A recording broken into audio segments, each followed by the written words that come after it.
Trynne had rescued Lady Evie from Shandagarl herself, and Trynne's husband, Gahalatine, had dispatched one of his wisers to retrieve Iago from a ship that still had yet to make it to the Forbidden Court.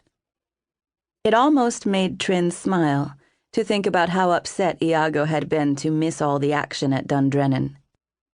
He had complained vocally about it until his wife, rather patiently, had suggested he count his blessings instead. Adabirian had been attacked and defeated, and now engineers and builders from Shandagarl were reconstructing the defenses and beginning improvements on the harbor. Iago and Lady Evie held hands as they listened to the evidence of the case. That simple evidence of their love for each other made the chair next to Trynne, the one meant for her own husband, feel more conspicuously empty. She glanced at the others at the table, at the Dukes of East Stowe and Southport. Finally, her gaze found Fallon, brooding as he stared at Lord Amrian, his face a mixture of pain and anger. His eyes shifted to meet hers, betraying deep suffering. They had not spoken since the battle. He had remained in Dundrennan to guard Morwenna and Dragon, and had then escorted the prisoners to Kingfountain under heavy guard. To prevent Morwenna from escaping, Gahalatine had revealed the use of the astrolabe, a device that he and many of his people wore around their necks. It was a metal ring of sorts, surrounded with spokes, almost like a sunburst in appearance. But its purpose was to enable the wearer to see the invisible ley lines. Armed with them, Morwenna's guards had been able to ensure she was kept away from the ley lines, thus preventing her from using her fountain magic to escape. She had promised to submit to the judgment of the council, declaring that she had been a pawn of the wiser Rucrius, whose control over her was now gone.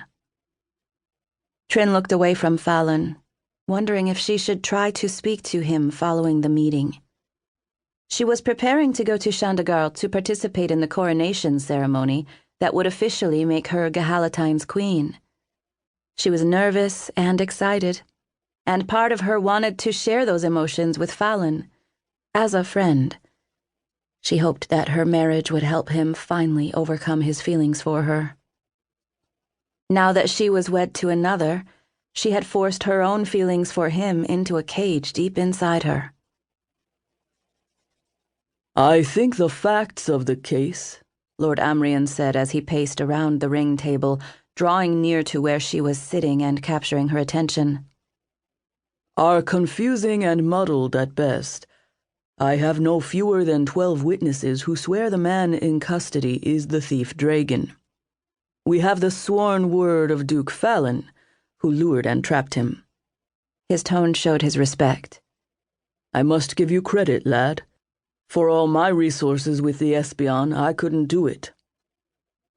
Trynne shot a look at Fallon, who shrugged as if the compliment meant little to him. He made no reply. "The problem, as I explained," Lord Amrian continued, "is that the man has suffered a strange form of amnesia. He does not know his own name. He has no idea where he is from. Curiously, he still has the ability to steal, and every time the Espion searches him, they find small things he has stolen from his jailers here in the palace. He's being held in Hollister Tower at the moment, awaiting the judgment of this council." Duke Raimi leaned forward in his seat with a disbelieving scowl. "Is there really any point debating this? The man is a thief and a liar. He tried to kill Lord Owen. Throw him in the river and let's be done with it. Next case." "We can't throw him in the river," Lady Evie said, shaking her head. "He's fountain blessed." Duke Raimi reddened. "Maybe we could try several times," he said with a hint of malice. "Or fill the boat with chains." Iago smirked at the statement. "I can't say I disagree with the sentiment," he said with his amiable brogue. "The only good serpent is a dead one. But why risk executing a fountain blessed in the river? Should we not take the man to the mountaintop and let him freeze? Is there anyone at the table who objects?